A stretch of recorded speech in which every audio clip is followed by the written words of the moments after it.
Here I am again. You just can't trust me. I could show up at any time for any reason.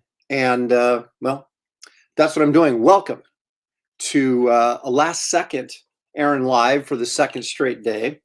I might make a habit of this if people continue to show up for it. Right now we have 0 people watching, but that means someone will be watching later, probably you. So I'm talking to you right now. I've got some sketches to do. And so I thought, what the heck? Go online, create a video, live stream it, save it for later, whatever, so you guys can see me draw. So that's what I'm doing. Let me show you what I'm doing exactly here. Some of you may be familiar with this. This, of course, is Raw Imagination, 20 Years of Sketches, my hardcover sketchbook, 64 pages, full color, full of excitement, action, and adventure.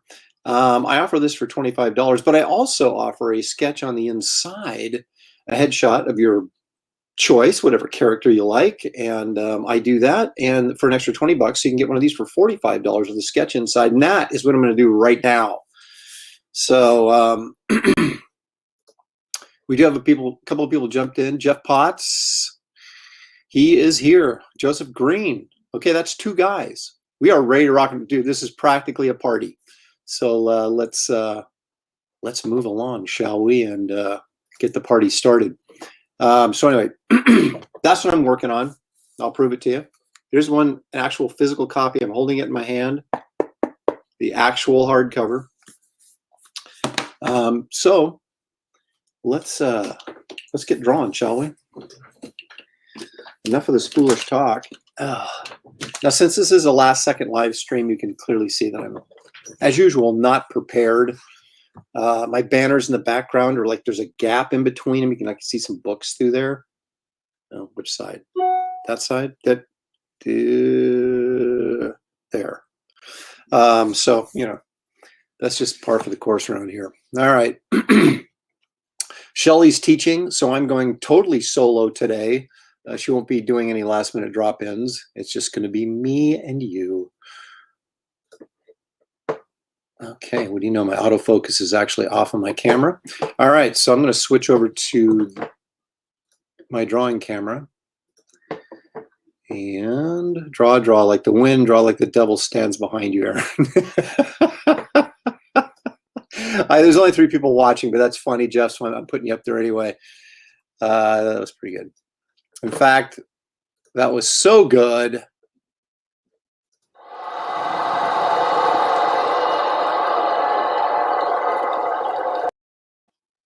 That was so good, I'll give you a round of applause. Exactly. Exactly. We'll start with the drinking games. No, not really. I'm only drinking water. It's 10:30 in the morning here. I don't know where it is in Europe, like where you're at, but I suppose it's noon someplace in the world. Isn't that the joke? All right. So, switch cameras. That might help. Looking at my face, looking down while I'm drawing is probably not what you're tuning in for. So I'll go push the magic buttons here. No, let me try that. Let me try that again. There we go. There's the magic buttons. Okay. This is the title page of my sketchbook, Raw Imagination. So right there, 20 years of sketches. That would be a Conan type character sketch. As you can see, these are all numbered. Edition of 750 copies. That's it. That's all. There ain't no more. And I'll fill in the number there when I get the sketch done. And look, I wrote an introduction, and as far as I know, there's no spelling errors in this introduction. And look, there's copyright information too, so you know that's a real book when you have copyright information. A quick little preview of some of the stuff that's in here. This is some quality material in here. Of course, it's the best of my sketches for the past 20 years, so hopefully there's no bad ones in here. I wouldn't be very discerning if I was putting like the worst of my last 20 years. Anyway, that's a nice piece. That's a huge piece. I should finish that. John Carter of Mars. Yeah. All righty. to the drawing board we go. I have had a request to do Dark Phoenix, which, if memory serves, is one of the most popular X-Men characters of all time, right? So I'm not going to use my mechanical pencil for this. Instead, I'm going to use my Derwent graphite HB lead, and it's getting very tiny from all the sharpening. So I don't know what it is with artists. We don't like to throw away our pencils until they're just tiny little nubs and we can't even hold them anymore. Maybe that's because we actually spent money on them and they're too cheap to just throw them away. So anyway, as is normal with these sketchbooks, this white paper, for some reason, it doesn't, you get a lot of hot reflective light on here. So what I'm doing is not going to be completely evident until I start inking it, but trust me, you'll be able to see it at some point. And maybe it's good you can't see this right now, because that way if I, screw it up and it sucks, then I can erase it. You won't even know. See, I am drawing something. Yeah.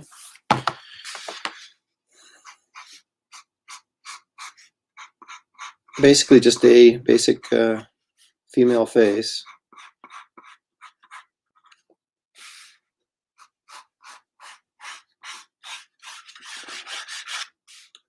Although the Dark Phoenix is usually kind of angry, right? So this will be Dark Angry Phoenix. Or maybe a malevolent smile on her face. Maybe that's the way to go.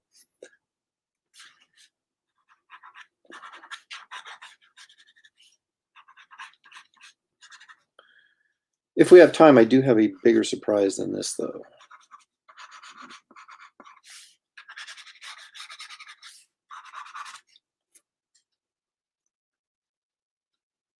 Johnny Fitz is freaking out, man. He says, dude, you and these unannounced live streams. I know. I'm just, I'm going nuts. I'm completely out of control. I may be doing it all week. I don't know.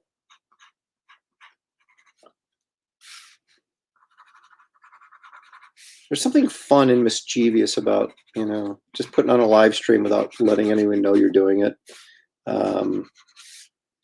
I don't know if it's the smartest thing for promotion, but come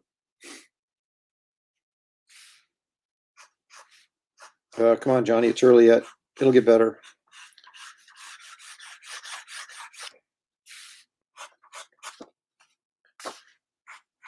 But as I was, I don't even know, what was I saying? Oh, content, man. I got to produce content so you guys have videos to watch, even if you're not here with me live right now, because, people are like at work or, things like that.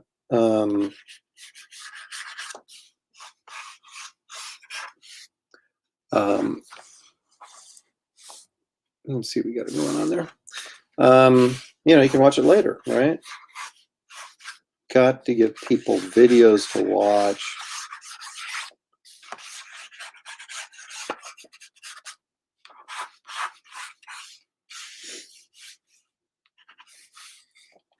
I don't know. I just figured if I'm going to be drawn anyway, I might as well do that. Do this.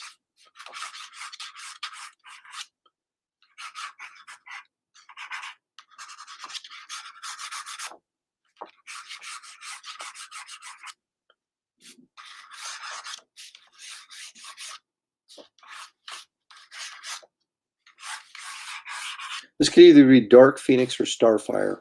I guess it doesn't. I guess you go with whatever.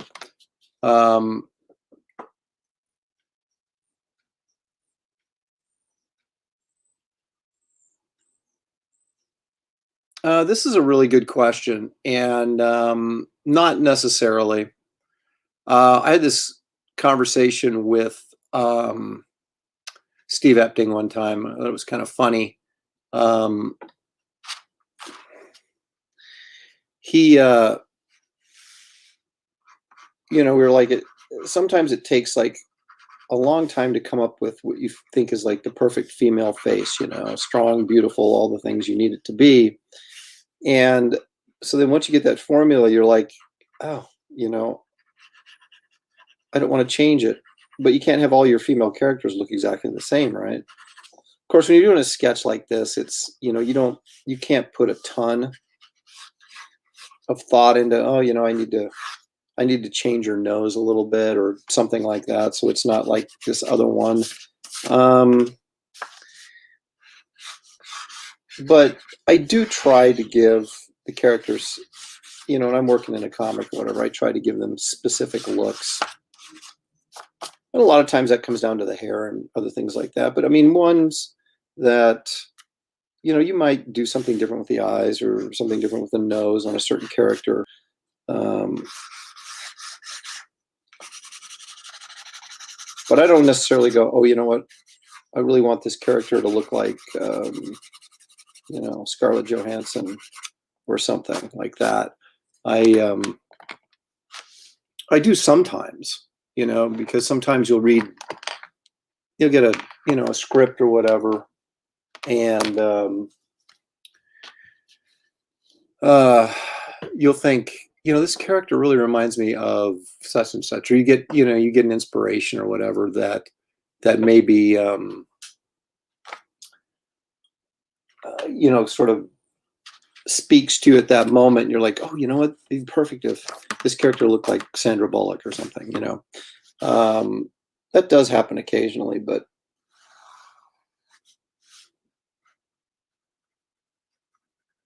ideally what you like to do is for example, if you're taking over a series, it's really hard to do this if you're just doing like a fill-in issue and something, but let's say you're taking over a series. You can sit down and do model sheets for your characters, and so you have sort of like animators would do, so you sort of have a guide to what you want your character to look like. Like when I did my Metamorpho miniseries, which all of you are going, what? I never saw that. Metamorpho, what? I kind of did preliminary drawings of all the characters that I used kind of to reference out as I was going along. So I had very specific nose types and jaw lines and things like that, hairstyles, mostly for the male characters because it was mostly male dominated, but there was the one female character. The heck's her name? Hey, come on, it was like 5 years ago. What do you want from me? That's so funny how you can, when you're working on something, that's all you can think about. And then as soon as you quit working on it and you move on to something else, you like totally forget all the like common sense stuff, like the characters' names. Who's the female lead in that Metamorpho's girlfriend? I can't believe I can't remember her name. But anyway, so yeah, so I had certain looks for the characters, and I tried to maintain that consistency throughout. But I think if there's a certain amount of disbelief, or pardon me, of not disbelief, suspended belief. What do you call it?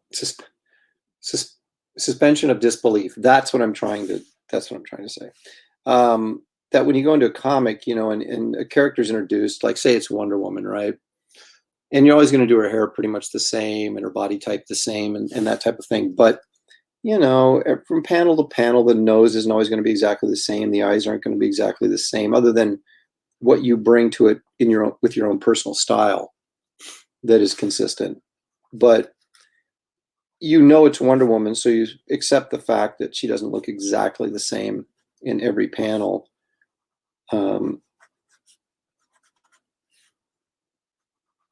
It's just really hard to maintain that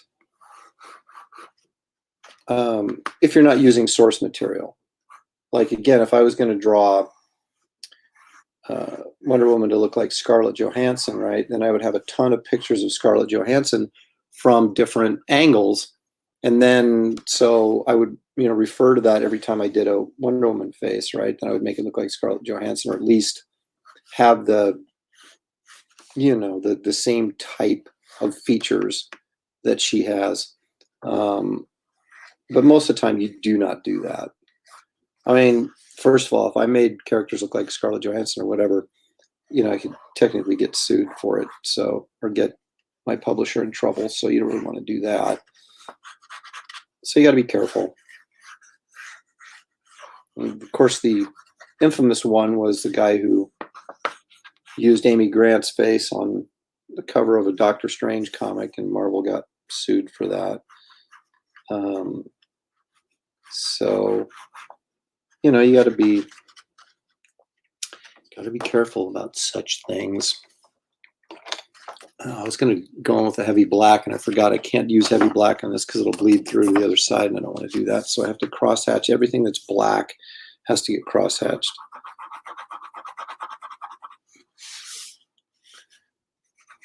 It's a labor of love, though.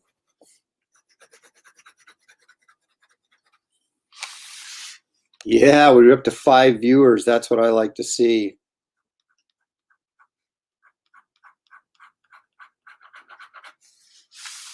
Am I hurting my brand by being on this early in the morning? Do I even have a brand? Of course, was it Jeff Potts said he was eating lunch, so I guess it's not all that early every place else.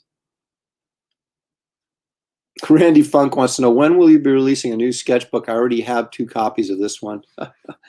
Well, the next non-comic related project that I'll be releasing will be my coloring book, which is, it is a coloring book in the sense that you could color it, but it's more of an art book, a black and white art book, but masquerading as a coloring book. So you can, if you're just into the art, you can get it as an art book. If you really actually want to color some stuff, you can get it and color it. That's why I'll recommend everybody getting 2 copies, one to color in and one to keep as a collectible.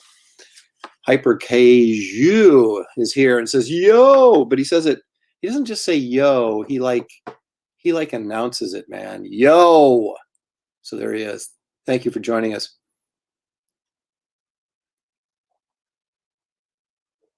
Well, but see, if he did that, Jeff, then it really wouldn't be Amy Grant's face, would it? Because you'd be changing the face. Come on, man.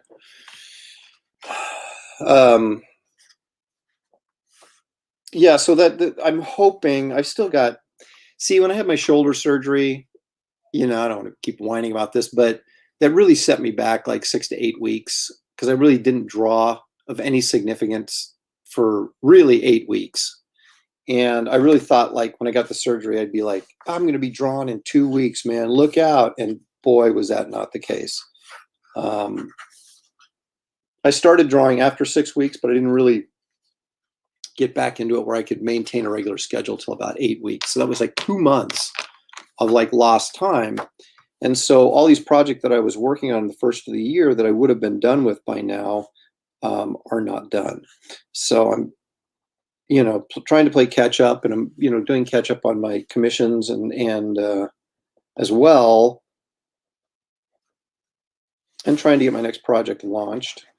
But I got to do artwork for that before I can launch that.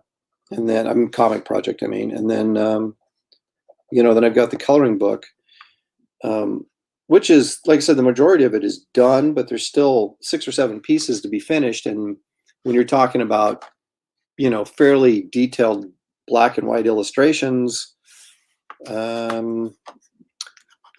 not something you're just going to whip out overnight. So, but anyway, I'm hoping to have like that ready to go by August. What are we drawing today? Well, this is Dark Phoenix, which I'm finishing up, and then I'm going to do, well, I'll show you in a minute. Just hang out. Don't go anywhere. Okay, so that's pretty much, that's pretty much it. Some nice Dark Phoenix action. She looks very sort of, untrustworthy. I eraser stubble everywhere.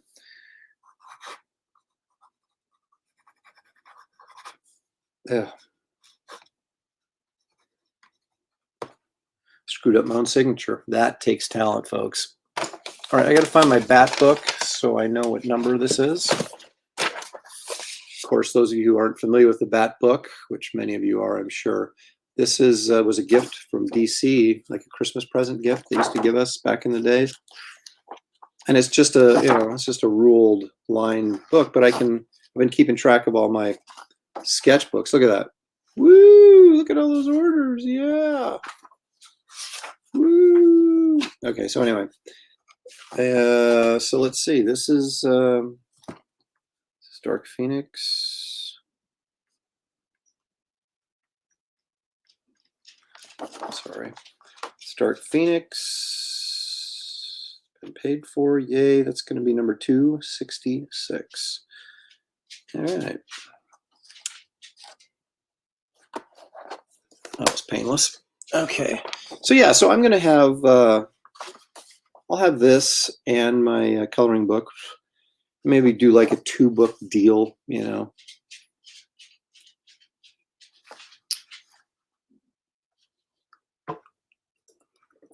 Ladies and gentlemen, David Williams bringing it, and he's going to get a little bit back now.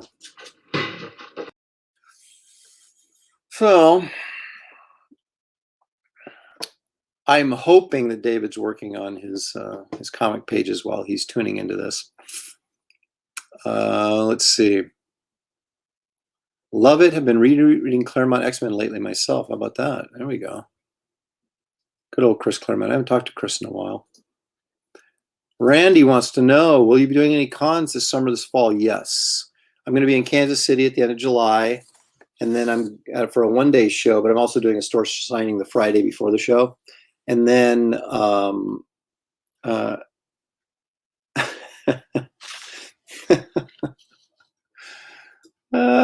yeah, okay. All right. No, that's good. I like that.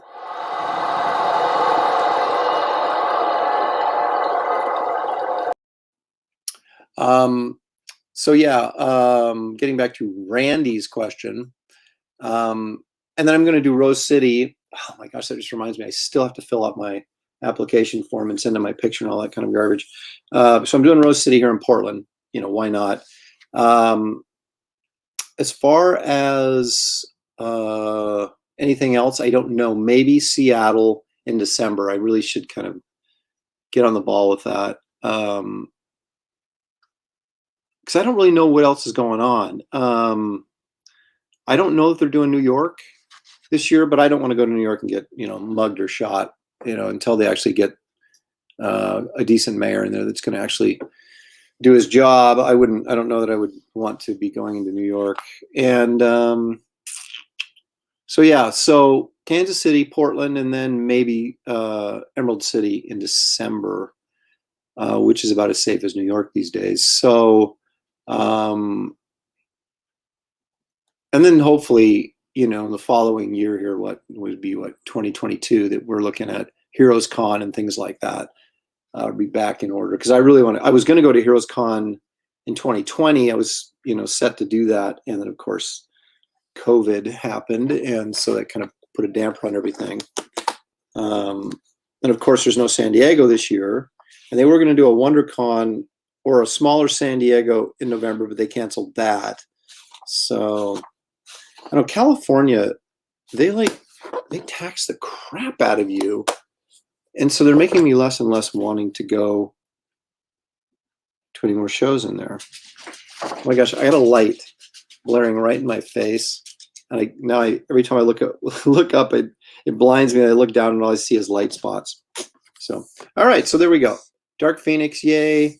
That's number 266. Again, this book is available for $25. That's a signed and numbered edition. If you want one with a sketch in it, it's $45 plus $5 shipping. And I don't charge you a handling fee, and I should, because what a pain in the butt to box these things up. Okay, so what am I going to do? I think it should be like Marvel Week. So I did a little blue line here before it came on. Wow, I can't see anything. I keep seeing light spots. I'm going to grab my mechanical pencil, if you don't mind. Kind of get some detail in here. And so then you can tell me what this is, although it shouldn't be too hard to figure out. It is a Marvel character.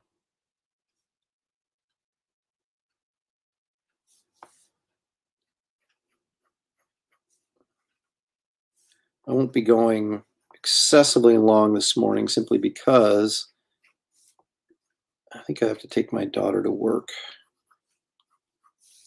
in exactly an hour and 45 minutes. So I think, no, about an hour and 15 minutes. So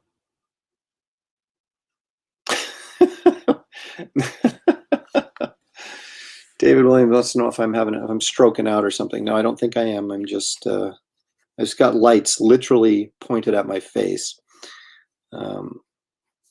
which I've tried to rectify a little bit. Okay, so what was the question? Nothing on the East Coast. No, not that I'm aware of. You know, that can change with a single invite, but I don't think I'm doing anything in Florida, but I could be convinced to do something in Florida. So, although I know when you're saying East Coast, you're probably thinking, you know, Northeast, but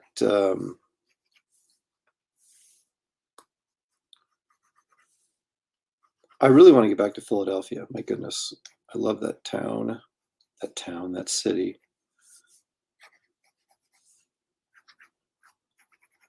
The history there is just amazing. But I haven't done a show in Philly in just ages.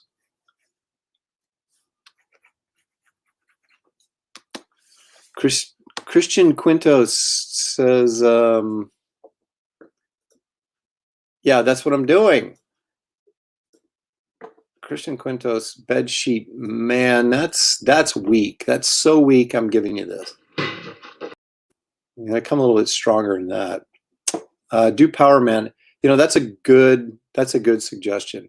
But I don't like to call him Power Man. I like to call him Luke Cage, Hero for Hire. I think we established that on the last our last live stream together, David.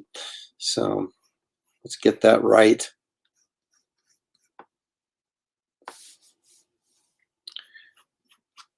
I guess this could be Ragman, right? Ragman would be kind of bedsheet man, sort of.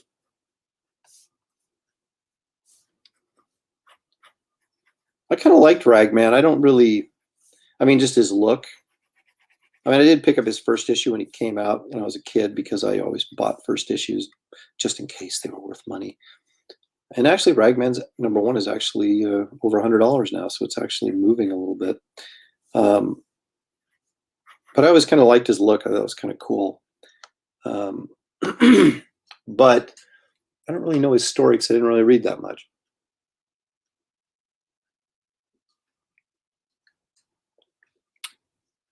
Dude, if it was the Hobgoblin, I'm responding here to this. If it was a Hobgoblin, he would have been on his flyer, right?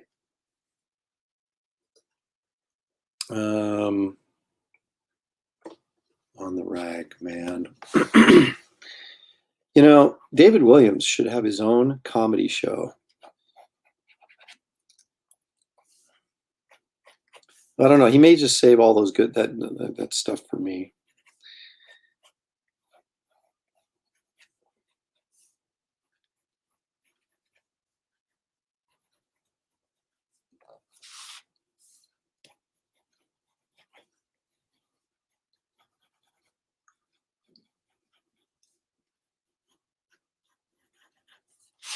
It's always interesting that yeah, I don't like where that foot's going.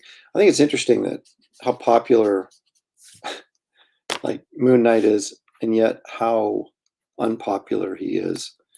And I wonder if that's just because he looks really cool, but once people start trying to write him, they can't do anything interesting with him to maintain a lengthy audience. I don't know. I guess his last series on the, you know, there was they had a series in the late 70s, which I think was Sienkiewicz drew when he was kind of doing his Neil Adams thing back in the early days. And then they had the the 90s series again. And they had the David Finch series in the 2000s. So I don't know if you have to keep canceling and relaunching something. I don't know what's going on there, but he has the same problem the Silver Surfer does. Looks really cool, but for some reason, never really caught on as a monthly book, at least substantially.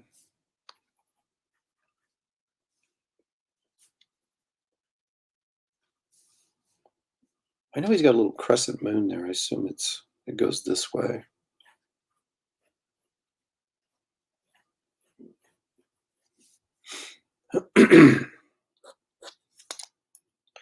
And he's got little moon discs that he throws at people, right?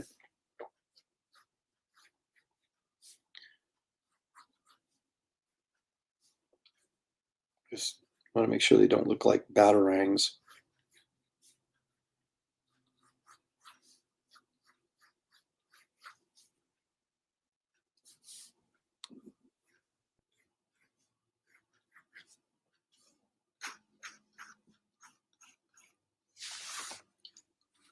I could probably get a better camera angle on this. There we go.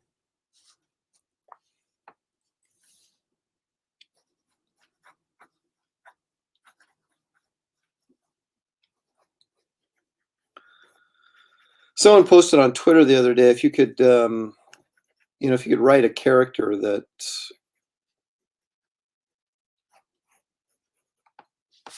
that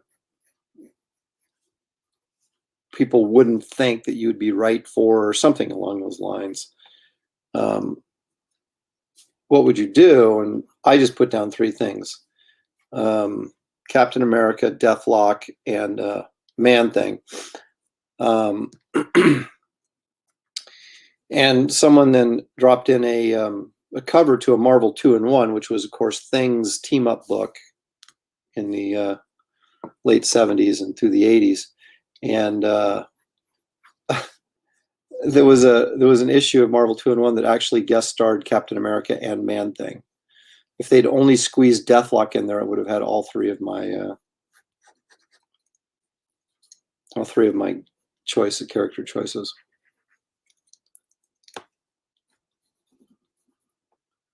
But the only reason I would choose those 3 is because I actually have stories for each one of those characters that I never did anything with or never got to do anything with. So.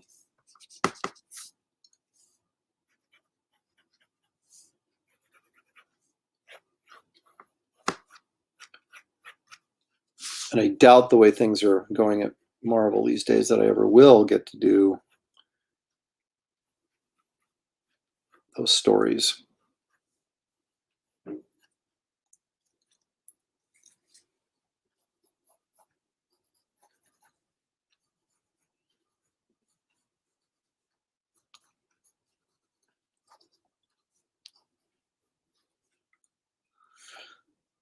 But those of you watching at home, as you can see, I don't, and I make this point every time I draw, but far be it from me not to beat a dead horse. I don't really use the stick figure method for plotting out my my figure work. I just sort of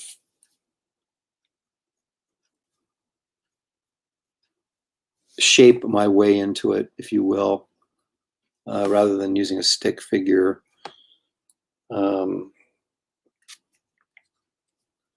Approach.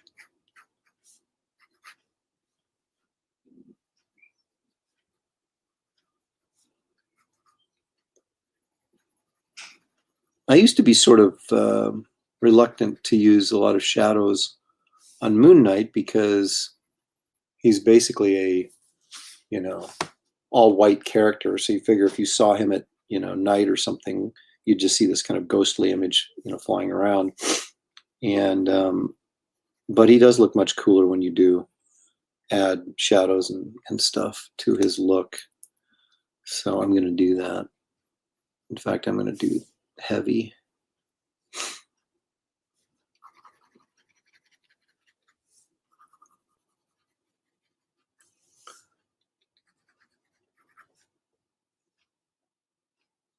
wonder if I eliminate that light, what that does.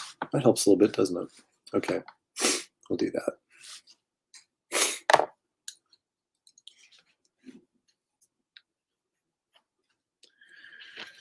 Okay, I've got to go and double check. Johnny's out the door. Thanks for dropping in, Johnny. Appreciate it as always. We'll see you next time. Randy Funk says, Moon Knight is my son's favorite character. A few years back, he went as him on Halloween. You know how hard it is to find a silver cape. Is it silver or is it white? Now, see, that's interesting. Because in comics, we always sort of, the Silver Surfer is white, but he's actually supposed to be silver. But is Moon Knight supposed to be white, or is he supposed to be silver? Or did you go with like the 70s disco version of Moon Knight? I don't know. That's interesting. David makes a fairly astute observation here. The Ragman would not be politically Rag Man would not be politically okay. I read that differently. I thought you were actually making a serious point, but no, that's a joke. That's kind of funny, actually. I like that. Are there any artists that I keep up with? Hey, Ken Carson's in. Hey, Ken, thanks for joining us. Yeah, sort of. No, not really. No, there is. That doesn't mean I necessarily buy everything that they come out with. I've got favorite artists for sure. I like David Williams' stuff. He's in the chat right now. I think he's a fine artist. You guys should all check out Bass Reeves if you haven't. Available at Walmart in the store or online, I'm told. So, I was a big Alan Davis fan, he doesn't really do much anymore, but also Dale Keown, love Dale Keown's stuff, Travis Charest, Adam Hughes, Terry Dodson and I are pretty good friends, and so I keep tabs on everything he does. I like his stuff too. I don't just keep tabs on him because we're friends. I do like his stuff.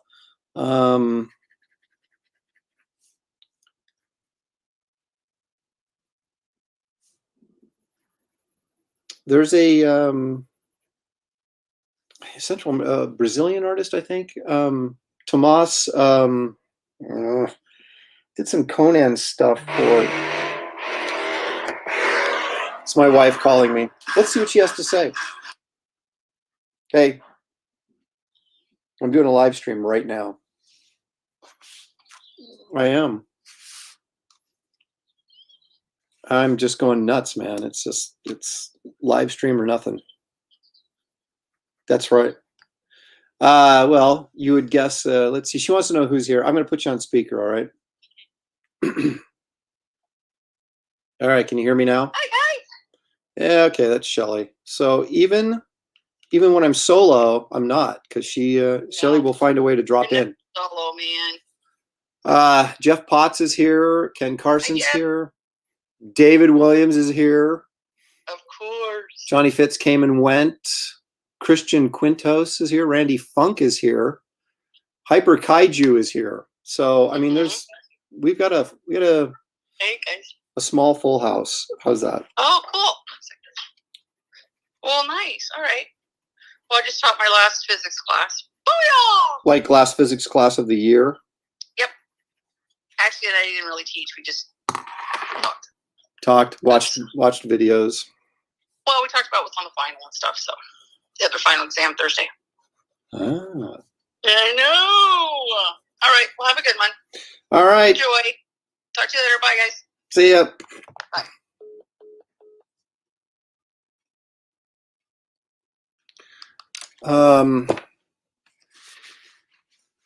Jeff, I will tell her you said hi.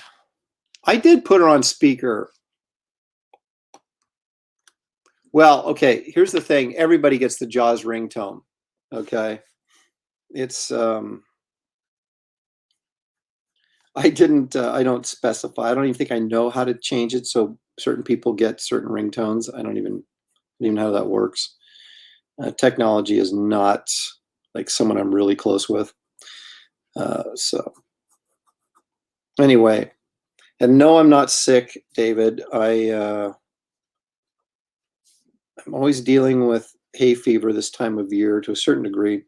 And all these live streams, man, it's like I'm talking all the time. And then my daughter keeps me up at night because she's home from college. If she doesn't have anything to do, she bugs me. Of course, as soon as she has something real to do, it's like, forget about it, Dad. No time for you.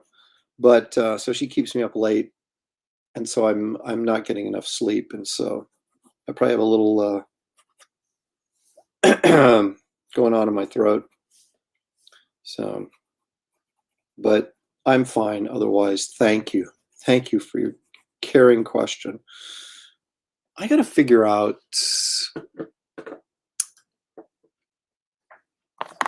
Moon Knight's belt situation. So forgive me while I take a moment and type this in. Moon Knight. Now, of course, Moon Knight has a television show coming up featuring that dude from Star Wars. And I'm kind of like, I don't know. Okay, there's Finch's Moon Knight. Yeah, I'm not, he's Oscar Isaac, I guess the guy's name is going to play him. He's, I realize that actors and stuff are not necessarily the tallest people in the world, generally speaking, but Judas Priest, can they quit casting these guys that are like 5 feet 4 inches tall as superheroes? It drives me nuts. There's got to be somebody that's at least, 5'10", 5'11", that they could get. I was fine with Robert Downey Jr.'s Iron Man because, it was fine that he was short because he was really sort of, his whole thing was in the suit kind of thing. But, you have a guy jumping around the city, kicking butt, crime fighting. You want him to be a little taller than 5'4", unless he's, Wolverine. So not that I'm, prejudiced against people that are height challenged. I'm just saying that, if you're going to get a superhero, he needs to be of larger stature than most people. So, but anyway, so I'll be curious to see how that series kind of plays out, and if it's any good or not.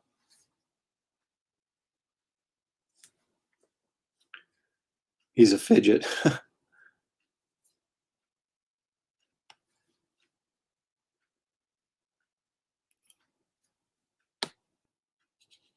Now, I'm not really sure I understand what this means. Hung out and ate Doritos. I'm sure it's in reference to something I said, but I don't really know.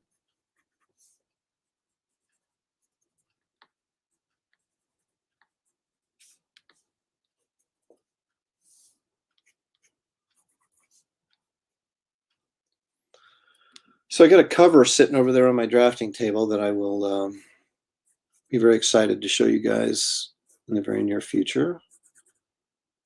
I'm inking it right now, so it's almost done. Finished a commission yesterday that was very, very strange. But I don't like to show that stuff until actually the people that commissioned it get to see it, since it's kind of, their artwork. I don't want to share it with you guys before I actually shared it with them. That would seem kind of uncool to me. So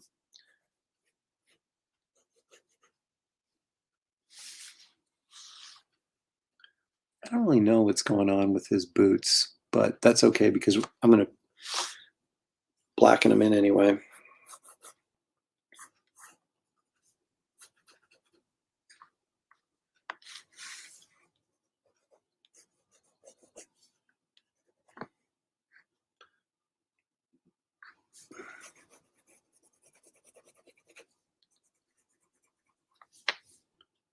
Get the old black marker here pretty soon. This is going to take on a very different look.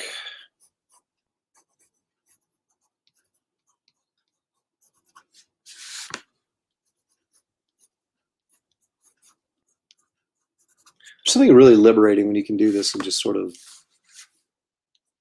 be very loose, you know, and not really all that concerned about every line has to be exactly right. As long as the drawing underneath it works, then you can kind of have a little bit more fun with your line quality. In fact, I had mentioned this, I guess probably multiple times, so I'll mention it again, but I'm really finding myself wanting to go a little bit looser with the inking. And I look back now on some of the stuff that I've been doing, and, you know, Matt Ryan is a terrific inker, and he's the guy that's been working over me for years. But I look at it and I go, man, that stuff is slick. You know, it's slick, slick, slick. It's so perfect. And kind of like, I'm really sort of getting into this vibe where I want,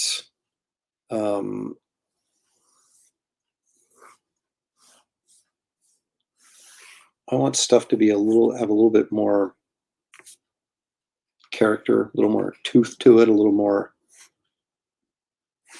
God, I hate to use the word gritty because what the heck does that even mean? But something like that, rather than have everything just be so stinking perfect. You know, every line's got to be perfect. Because I think that just takes away from the energy of the artwork.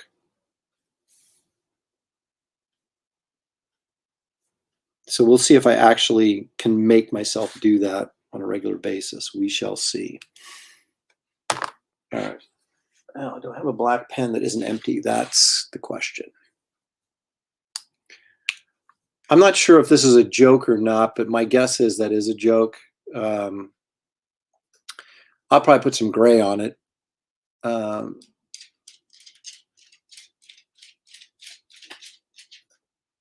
I see. Okay, I get. Yeah, okay, I'm with you. Can I? No, I can't because I'm not sure exactly what it is. That's my dog down there looking for attention. I'm not exactly sure what it's going to be yet. I mean, I know what I think it's going to be, but until I know for sure what it actually is going to be, I don't want to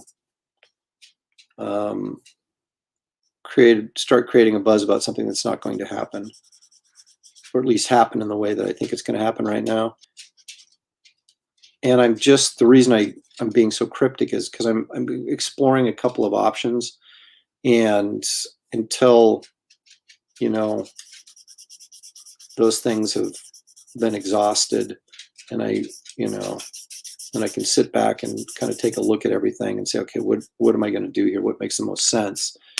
Now that's a conclusion I have to come to very quickly, because I don't want to lose the summer to launch something and get something out there. But you know, I'm hoping to make some big announcements during ErinCon, which was going to be this weekend, but now it's going to be next weekend, simply because I just didn't have enough time. I'd taken on a couple of projects, that massive Justice League commission that I've been posting on social media, that double page spread. If you haven't seen it, check out my Facebook page or Twitter or Instagram, because it's all over there. And but anyway, and I did a cover for an indie book, and when I do covers, I do the pencil inking and coloring myself. So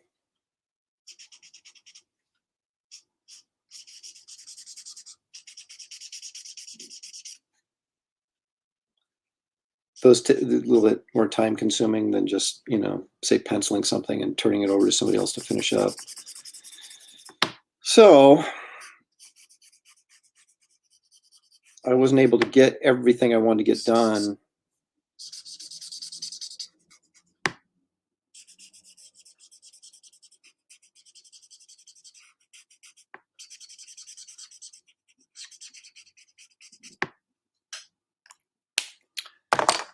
Darn it. Could I keep a black pen without it going completely dry on me? Excuse me while I reach for a glass of water.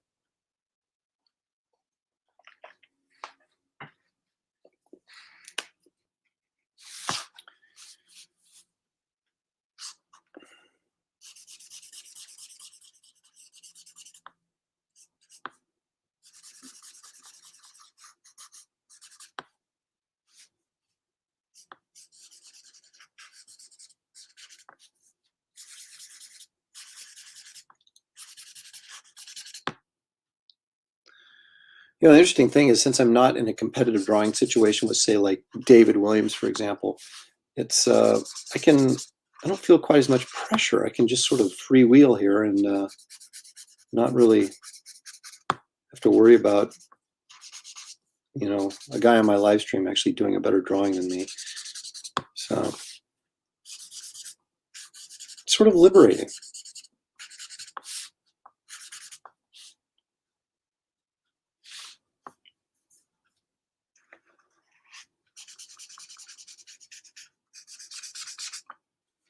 You know, for being as much of a Wrightson fan as I am, you would think that I would be better at spotting blacks than I think I am. I look at guys like David Finch, who does just a tremendous job of placing blacks on his figures to create volume and to really make them interesting and dynamic looking. And, you know, I started off doing monster books, you know, like Sludge and stuff, and for Malibu. And you know, like I said, I'm a huge Wrightson fan. And that's a guy that, you know, was quite good at placing blacks in his figures and his drawings. And it's something I really sort of got away from. I was really sort of exploring it quite a bit when I was working on Sludge, and then when I quit working on Sludge and kind of was doing more superhero proper stuff, I totally got away from it. And then I got so sort of absorbed in the idea of, you know, drawing the figure, and I didn't want to cover up the musculature by putting shadows on it and stuff, which is really dumb, because after a while, how many times can you draw, you know, a human figure and people go, oh, that looks really cool. You know, it's something you gotta, it's much more interesting, I think, when you place some shadows on the character and sort of really define the form by the use of your shadows, your negative space, and yet I would get so caught up in, oh, that figure looks so nice, I don't want to put a shadow over it and cover up that muscle. You know, like, you haven't done it, you know, 100 times in a single issue, right? But I mean, that's part of the deal of getting too focused on the small things in your drawing, like, oh, that arm looks really good, or, oh, you know, those fingers are really rocking. You know, it's if you could kind of try and take a big picture look at your art, so you're more focused on the mood and the feel and the storytelling that you're trying to capture, instead of, boy, does this glove look real, or, you know, whatever you may be focusing on. Are these lines on his forearm really cool looking? I don't want to cover them up, kind of thing. I mean, someone pointed out to me, and it was pretty obvious when you think about it, that, you know, when someone's reading your comic book page, they're like spending about a minute on the entire page. You know, those of us, you know, art-wise, you know, you spend a day drawing the page, some people longer. You know, the inker spends a day inking it, you know, so then the colorist, who knows, you know, they probably do several pages a day. But,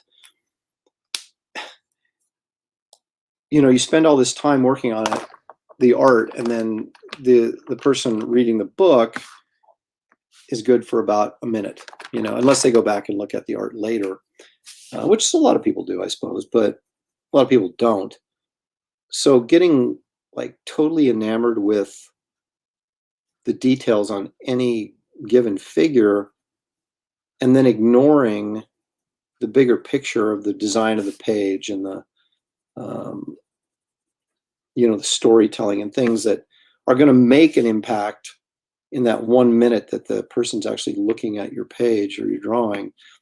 It seems dumb to kind of skip over that stuff or minimize that stuff just so a drawing can be, every line can be perfect.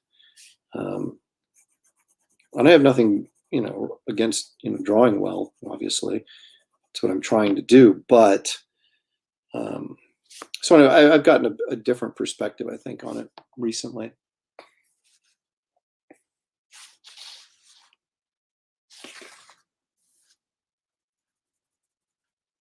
I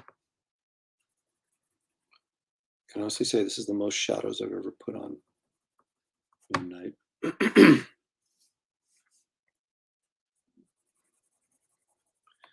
don't know how much time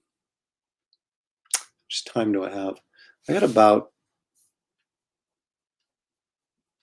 45 minutes. I might be able to finish this in 45 minutes. We'll give it a shot.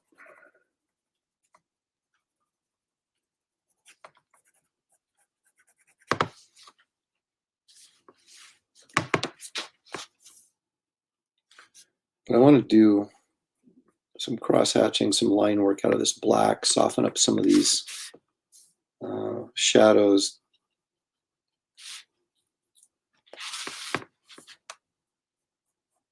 Again, rough it up a little bit so that it feels more like a pencil drawing than it feels like an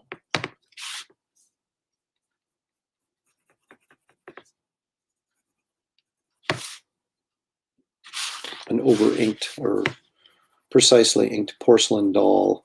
It's not really what I want stuff to look like. Although I used to, like I said, I was very enamored early in my career with just precision inking and this just wonderful line quality. And I've really grown to appreciate guys like Lee Weeks and Ron Garney and that work much looser, but their figure work and their drawings are so good that it doesn't matter if the finishing lines are not the most precise things you've ever seen in your life.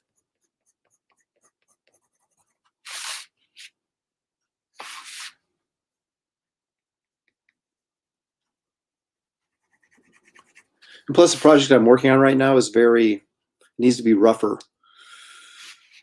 and not slick. So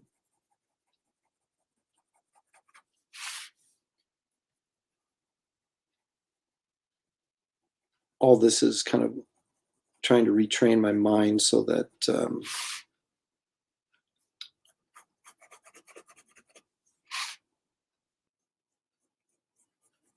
I can do that book and make it look the way I want it to look, not get caught up in the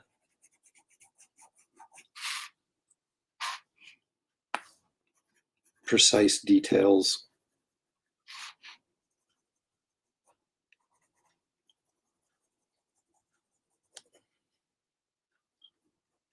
In the same way, if you made a movie and you wouldn't want a spaghetti western to look like wouldn't look like a romantic comedy. You want it to feel different.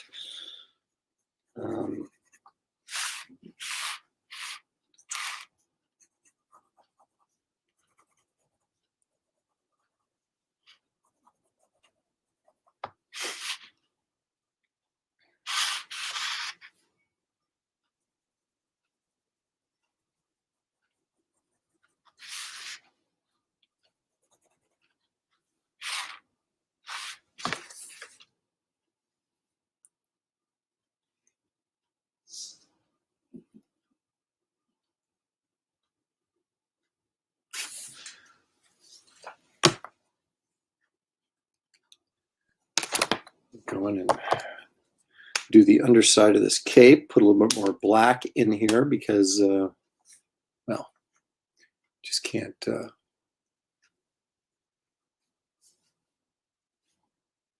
get enough shadow. I mean, if this guy is supposed to be Marvel's Batman, then he should have a lot of shadow on him all the time, right?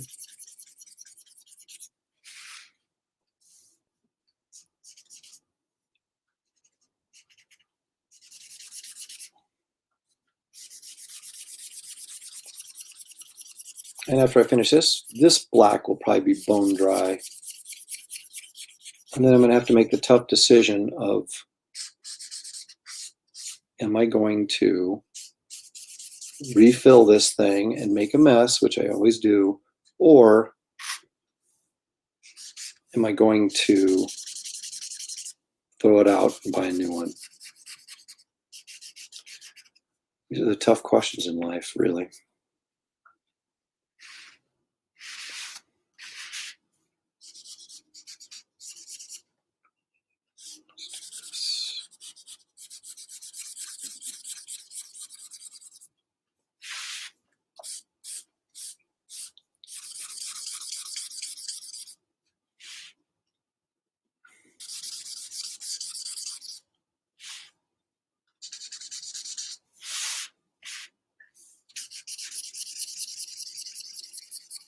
There's nothing more beautiful than a full marker, though, you know, just the feel of it. There's nothing more discouraging than a marker that's running out of ink.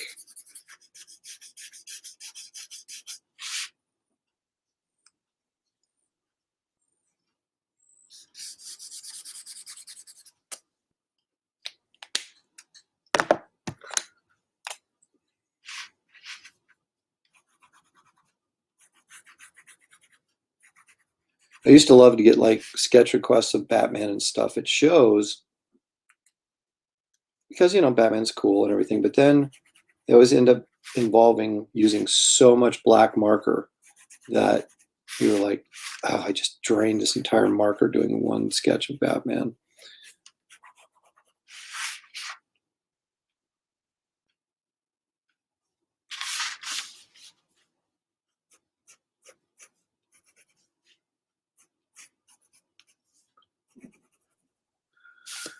And this 0.8 right here I'm using is starting to run out of ink on me too. And yet I will continue to make it work for me.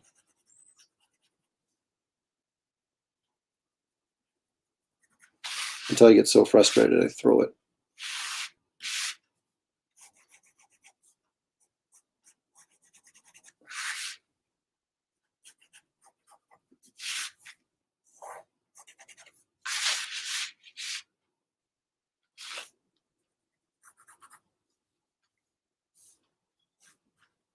I'm not sure this cape actually makes all that much sense, but the shape and everything, but what the heck, man? It's a live stream sketch. What do you want?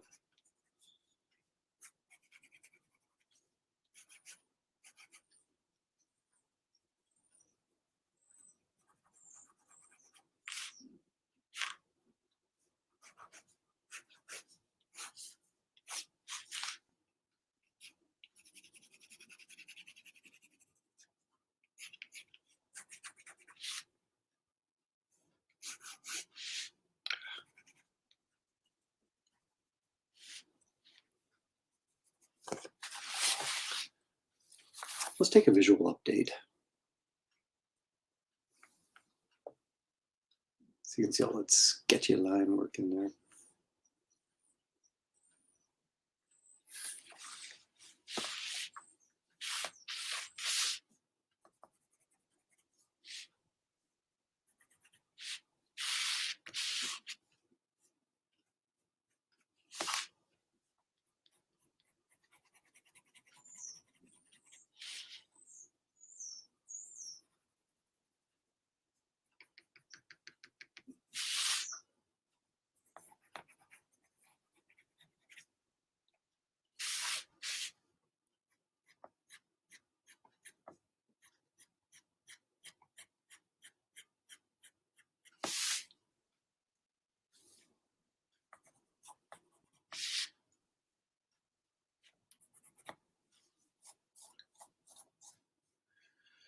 I'm going to use my Presto whiteout pen that David Williams turned me on to very shortly.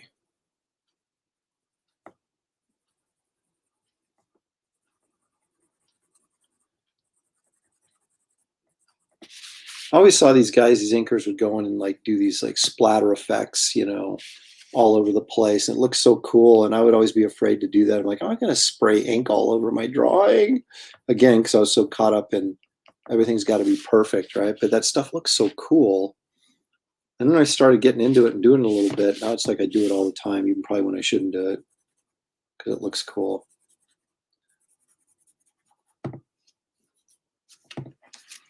I guess it doesn't really have to make all that much sense, right? As long as it looks cool. That's what comic art really is. The artists we love the most are the ones that make their art look cool, regardless if it, you know, makes sense or something. We're not trying to capture reality as much as we're trying to create a heightened reality, or something we like to call fantasy.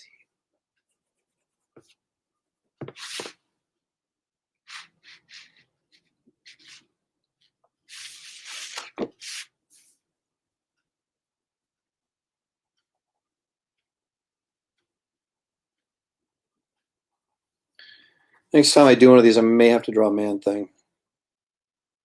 Just might have to do that. Oh no, you know what? I know what I'm going to draw next. Won't be today, but be on the lookout. I could be doing one of these again tomorrow. In fact, I very well may be doing one of these tomorrow. In fact, count on it. Although who knows what time. But I do have something I want to do tomorrow.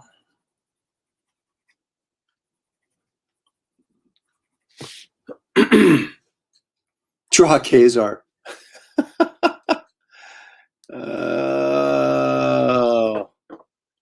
Hey, look at this. David Williams is being nice to me. And you know what? I appreciate that.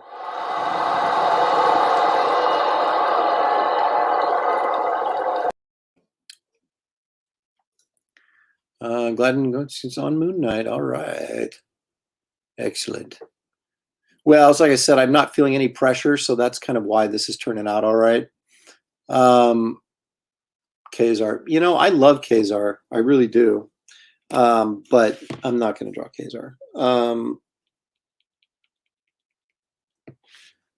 But I am going to draw something that occasionally people come up to me and request or say or threaten to, you know, oh, I need you to do this for me sometime.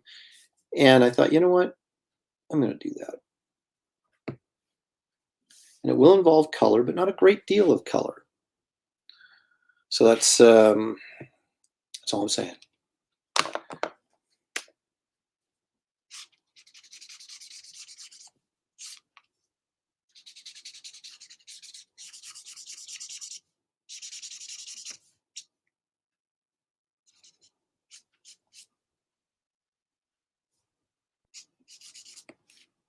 I'm going to go ahead and blacken that in, I think.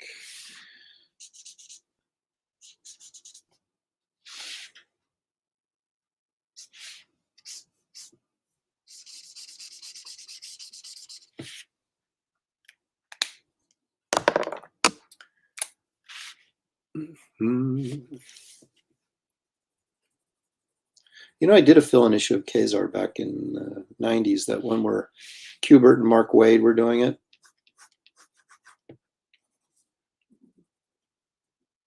And Randy Emberlin inked it. That's when I was in my Studiosaurus, that was at a giant art studio, comic art studio in Portland, featuring the likes of me, Terry Dodson, Carl Kiesel, Ron Randall, Matt Haley, Matthew Clark, Rachel Dodson, Ron Randall, and later Ann Timmons, and good times. Steve Lieber came in later.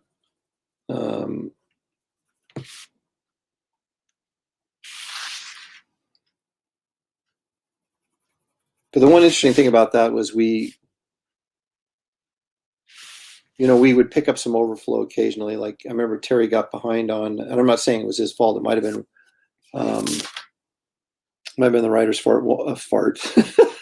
Might have been the writer's fault. It was Warren Ellis wrote the Pride and Wisdom miniseries, and I remember Terry was behind on it, so I had to jump in and do some pages. And I'd always try and do it, to kind of look like Terry, so that it wouldn't be so obvious that a few of the pages weren't done by him, although it was still pretty obvious. But and I also did some Excalibur stuff because he got behind and needed some pages done. So that was kind of the fun thing. We did pick up some work. We did a few commercial jobs, like we did some car ads that were used as automotive dealership ads that were used on the sides of buses and stuff.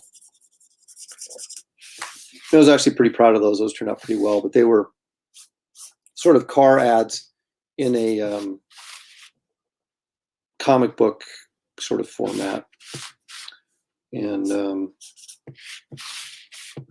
everybody would help a little bit. Like Haley was pretty good with doing likenesses, and so he did the likeness of the car dealer, the guy that owned the dealership.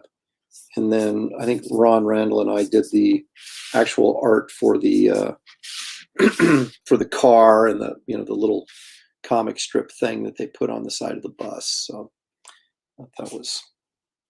we had a few of those jobs.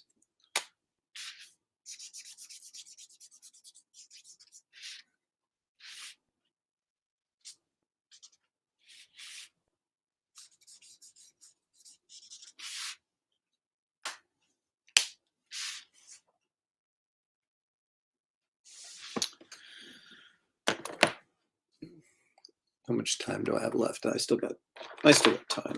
I can put a little gray marker on this to kind of juice it up even more.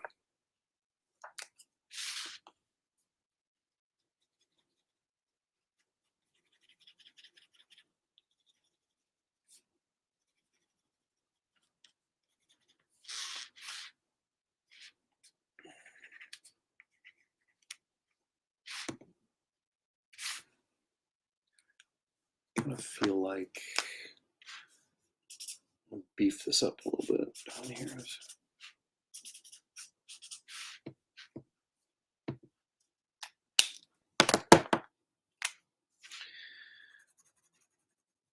And like everything I do, this is going to be for sale.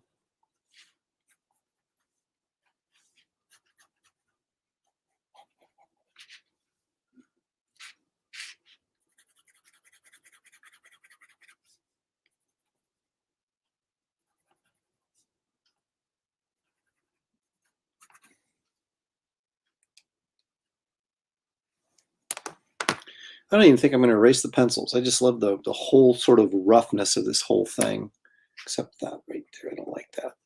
Okay. Okay, so he is the Moon Knight, so I'm feeling like cold gray is the way I want to go on this. Or cool gray or whatever. There we go. We'll use the old cool gray number 3, kind of right in the middle of everything. So, in terms of value, so.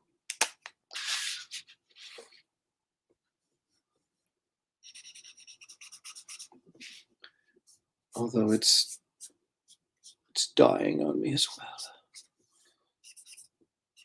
What was that that Nazi guy said in Indiana or Raiders of the Lost Ark to Karen Allen's character? Your fire, it's dying. My pen is dying.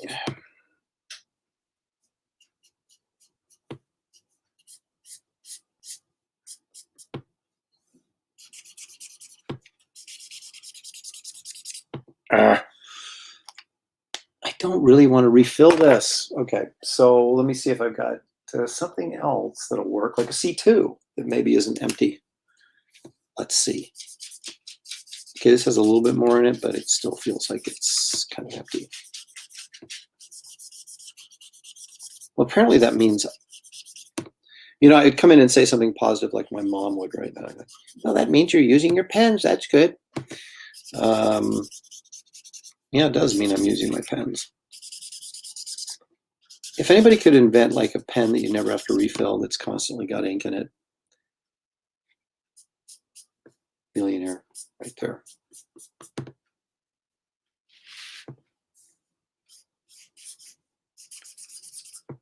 Oh, for crying out loud. All right, I'm going to refill it.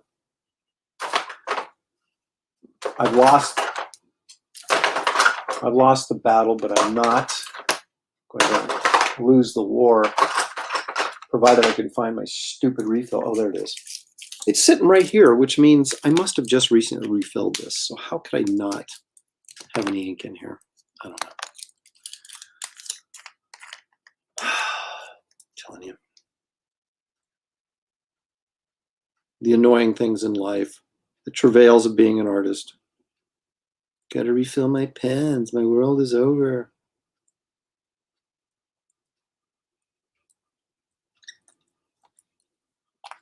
I'm always in such a hurry too. That's probably why I continually make a mess with this. You know, instead of doing it really like slow and methodically refilling this, I'm like trying to jam the ink in and squeeze it all over the place so it gets in there faster, and then I make a huge mess.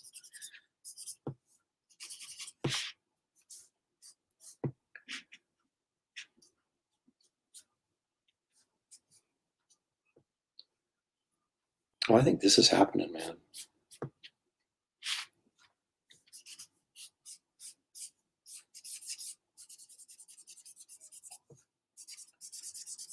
I should start doing all my sketches like this, much looser and just kind of, you know. And the funny thing is, it doesn't really take, it's not like I get it done any faster or that I'm doing less work, you know. It's just less stressful because I can just sort of, just kind of being loose and winging it, having a little bit of fun.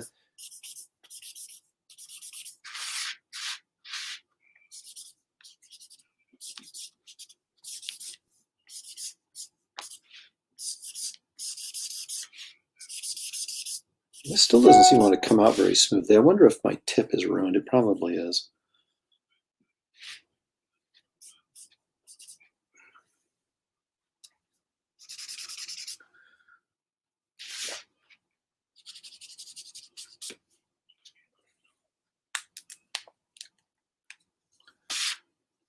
I kind of feel like I need to put some buildings down here or something.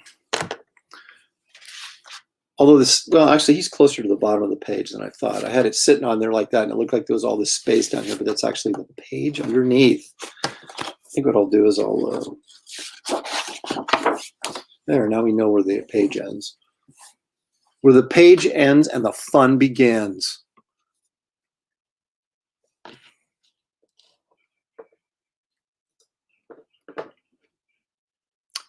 Jeff, I'm going to do this just out of pity for you because you haven't been coming strong at all today. But I'm going to give you that anyway because I know that's what you desperately want. Joe, love it. Thank you, Joe. I'm going to, not quite finished yet. So I want to put a few buildings back here. I'm going to put them at an angle.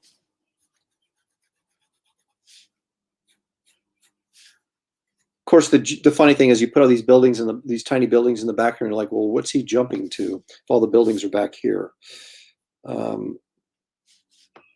He's racing to the suburbs because he's late for dinner. He just kicked some crime butt, and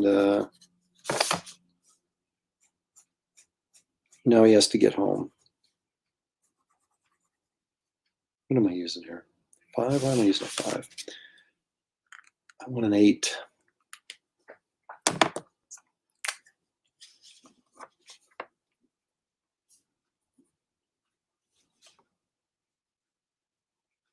Oh, Jeff is actually at work. So he's now, look at this. Jeff is now making excuses as to why his game is so weak today. So, you know what you get for that? And even Shelley is not happy with that response.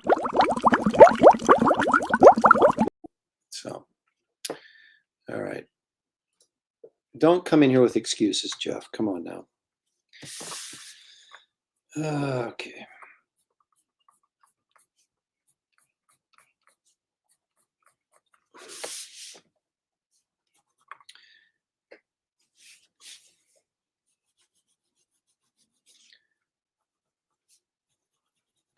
I don't know why I'm doing this with these pens, because I'm gonna have to go back in here with a heavy black anyway over the top of it to kind of have it match this, what's going on here. So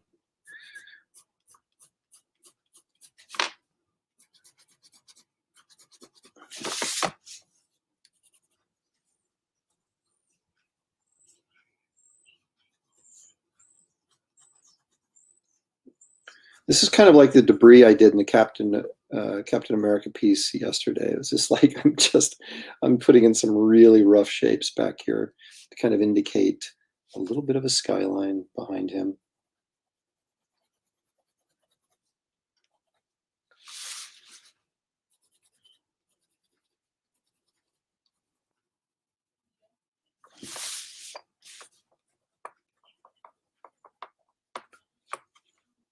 I admire people that do like really, really cool cityscapes, because I'm not a big, I don't like drawing buildings. I don't like drawing guns. I don't like drawing cars. I'd rather draw, you know, John Carter of Mars and Tarzan and Khazar in the jungle, though, not in the city. Khazar in the city means nothing to me. Conan, things like that are much more interesting to me than drawing built stuff where I have to get a ruler out, do perspective and all that kind of stuff, because then it becomes more like a math problem and less creative to me. Although people that do cityscapes really well, that's an art form into and of itself.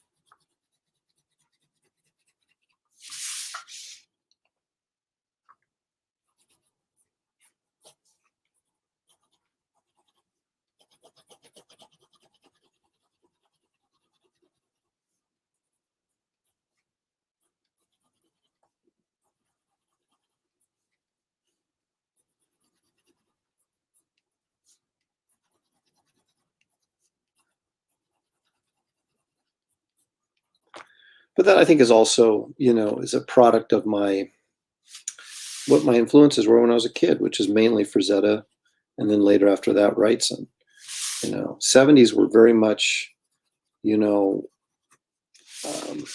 sword and sorcery, Lord of the Rings, that kind of stuff was very, very big in the 70s. There's been somewhat of a resurgence, at least in terms of the Lord of the Rings, but that has more to do with the quality of the films than it does necessarily a wide sudden interest in that type of material again. Because you see that stuff crop up every once in a while in comics, and it doesn't ever really sell. Warlord, I think, is a cool concept. The DC character, I think Mike Grell created for them back in the 70s, and it was popular for a while in the 70s, but now no one cares. It's amazing how focused the vast majority of American comic book readers are on superheroes. And like there's, everything else is like, eh. Although you see manga doing well. They always say that, right? But I don't know who's really reading manga besides young women, I think, are the main readers.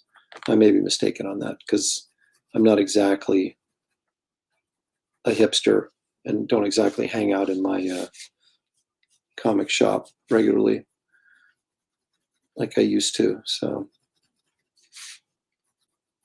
all I know is what I read online, and of course you can't believe anything you read online anymore. So everything I may be saying about that may be completely false. I don't know. So I don't profess to be a expert in manga. In fact, I profess to hate it with a passion. I never really got it, although I thought Lone Wolf and Cub was kind of cool in the 80s.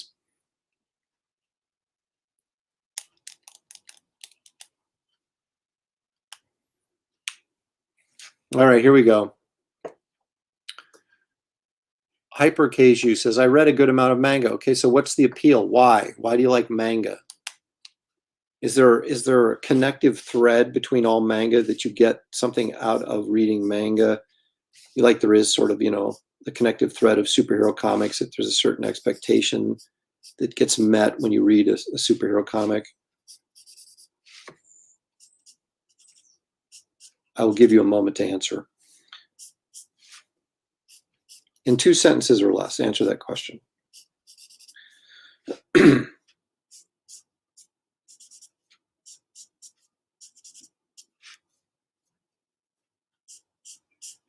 God, there's something, maybe it's just me, but there's something, look how loose that cityscape is, but there's something sort of appealing about it, I don't know, maybe that's just me. I mean, I would never do this in a comic, but I kind of want to do it in a comic,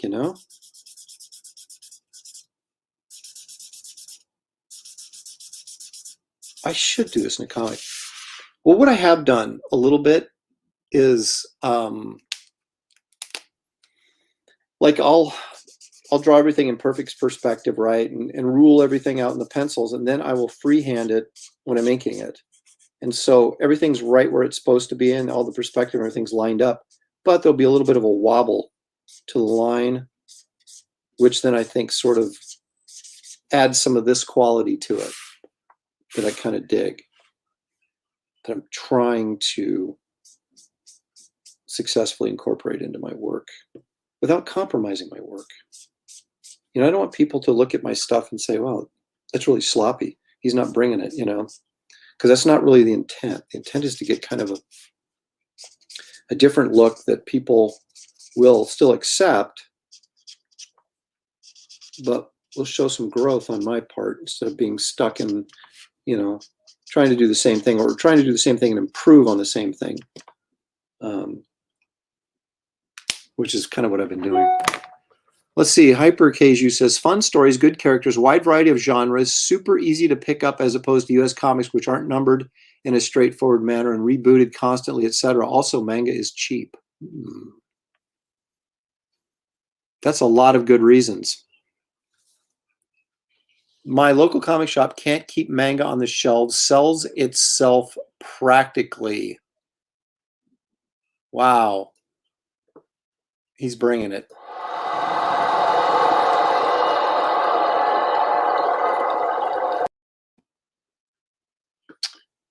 But everything you said makes sense. It even makes sense to Spock. Logical. So, well, thank you for that. That's, I find that to be very interesting. I'll put a little gray in here just for the heck of it. Yeah, I should probably wrap this up in the next 5 minutes. So, which is good because I'll be done in about 5 minutes.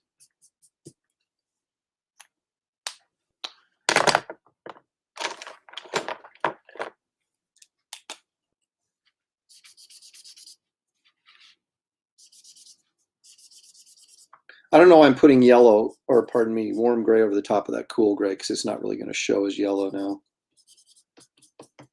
But it doesn't matter, does it? It's all fun and games until somebody loses an eye. All right.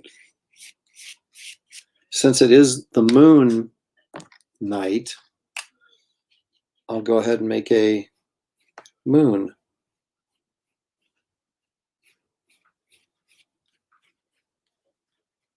Give it some of this line work around it. Kind of give it that glowing effect. We'll hit it with a little yellow too.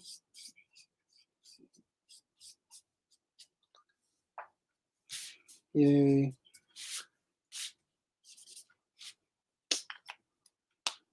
All right, I think, oh, you know what I'm going to do? I'm going to get my, pardon me 1 second. As you enjoy my keyboard. What did I do with that thing? You know that thing? What did I do with it? Oh, there it is. I didn't have to get up at all. But I'm glad I did. Wow, I stretched my legs. Okay. I'm going to use this David Williams Presto gun that he turned me on to.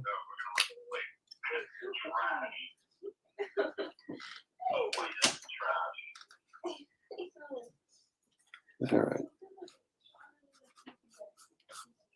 So here's the amazing thing. Here it is 12:30. My daughter is just getting out of bed. I tell you, kids today. Oh, I love this Presto thing, David. Thank you like a million times for turning me on to this. Because you can do stuff like that. It's just good fun.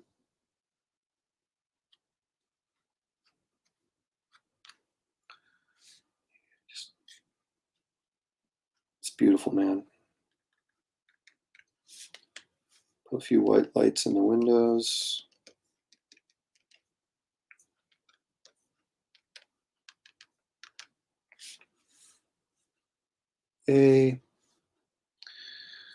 Oh, I'm telling you, good times are had by all.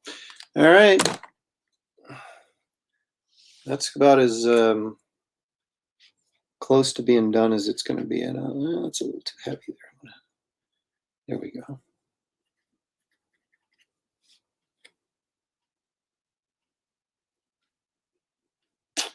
I'm digging it, folks. I think it's good. I think it's a wrap. So let's sign this thing. And by when I say let's, I mean me. Look at that.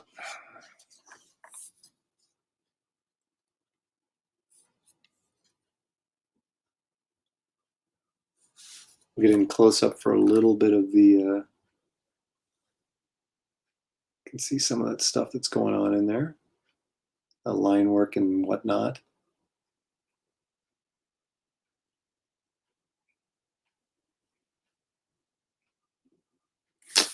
Telling you.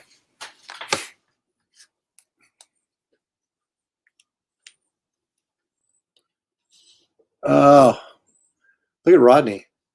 Rodney just shows up. You're once again, you're at the tail end, man. You have to go back and watch it from the beginning, where the real entertainment is. How much comics? Like $4.99. Like just a regular issue is like $4.99. I mean, that's a lot. Of course, indie comics are more expensive though, because well, we don't get the numbers, so you know you have to charge more to actually be able to afford to do it.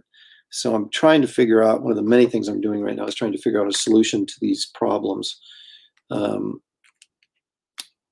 Let's see. You can only trade out a character so many times before the character no longer is symbolic of what it used to be. Well, that's a lot of truth, and I think we're seeing a lot of that happening. You know. Rodney says, looks beautiful. Thank you, Rodney. All right. I think we're good. I'll put this up on Facebook. I'll scan it and put it up on Facebook so you guys can actually see it a little bit better. You'll see some of the line detail and stuff that the camera's not really picking up all that well. I'm not guaranteeing you I'm going to be on tomorrow, but I'm pretty much suggesting that I probably will be on tomorrow. But you never know. Things come up at the last minute and prevent it. So keep your eyes open, because I'm going to be drawing something more traditional than Moon Knight tomorrow, unless I change my mind again. Oh, you know what I wanted to do? I forgot. I wanted to do that because I didn't think his waist was thick enough.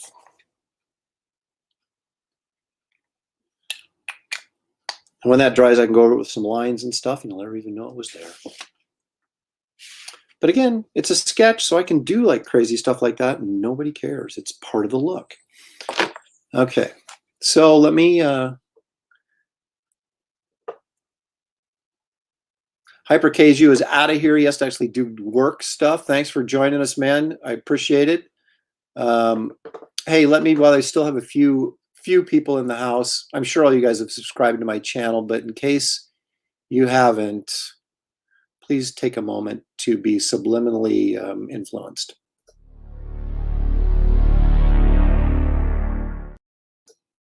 I didn't time that very well. Let me try this again.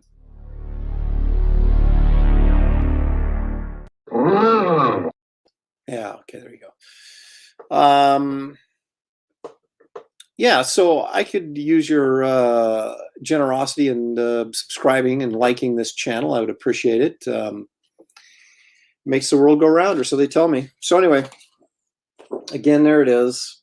Oh, it's kind of dark. Put some more light on it. See, I turned off this light because it was blinding me. I don't know if you can see it all that much better. I'll scan it and put it up in a few minutes. But anyway, there you have it. Thank you all for just dropping in at this last minute. Yeah, Rodney's like, the music compels me. So yeah, I know this is kind of crazy that I just sort of unannounced drop in and do this stuff. But hey, when you work at home, you can do whatever you want. So anyway, thanks. Those of you at work that tuned in to check this out, I appreciate it. Please don't get fired on my account, but I hope you found a modicum of entertainment through all this. Thank you to David Williams for being my unofficial guest once again in the message section, and all you guys for joining me. And maybe I'll see you tomorrow, probably. So anyway, thanks again. Here's my fake freeze frame at the ending because it takes like a couple seconds after I hit the button for this actually to turn off. So here we go. Thank you all again.